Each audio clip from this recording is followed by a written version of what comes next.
पीडित मुलीचे प्रेत न्यायासाठी करकम पोलीस स्टेशन समोर.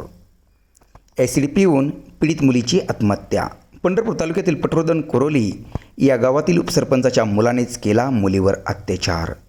करकम पोलिसात गुन्हा दाखल. करकम पोलिसांचा अनागोंदी कारभार.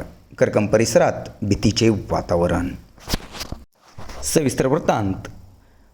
प्राजक्ताने आरोपीच्या त्रासाला कंटाळून शेवटी ॲसिड पिऊन केली आत्महत्या. प्राजक्ताची शेवटी मृत्यूशी झुंज देत प्राणज्योत संपली. तरी देखील आरोपी पोलिसांना गुंगारा देत फरार. पोलिसांच्या कामगिरीवर संशयाचे सावट. मृत पीडितेला न्याय मिळणार का याकडे करकम पंचक्रोशीतील लोकांचे लक्ष लागून राहिले आहे. पंढरपूर तालुका प्रतिनिधी MK न्यूज करकम.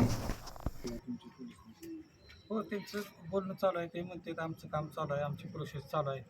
त्यांनी कागद वगैरे डॉक्युमेंट वगैरे सगळं घेतलेलं आहे, मृत्यूपूर्व जबाब वगैरे त्यांनी घेतलेले आहेत. पण आरोपीच अजून अटकेत नाही. आमच्या अशी अपेक्षा होती की जोपर्यंत आमची मुलगी जिवंत होती तोपर्यंत आम्हाला न्याय भेटायला पाहिजे होता, तर आरोपीच अटकेत नाही. तपासावर तुम्ही समाधानी आहे का? आम्हाला जसं पाहिजे तसं तपास आमचा झालाच नाही ना आमच्या मनाजवळ.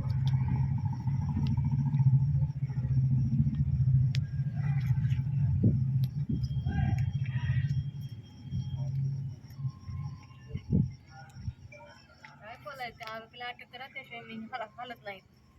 मला इथं दिसला पाहिजे की आताच्या मी हालत नाही इथं. मी पण हालत नाही, पोरगी हालत येत नाही. किती दिवस झाले गुन्हा दाखल? 1.5 महिना झाला. त्या आरोपी इथं आणा आधी मला डोळ्यामोहर दिसला पाहिजे, त्याशिवाय मी इथनं हालत नाही. मी इथंच बसून राहीन रातभर.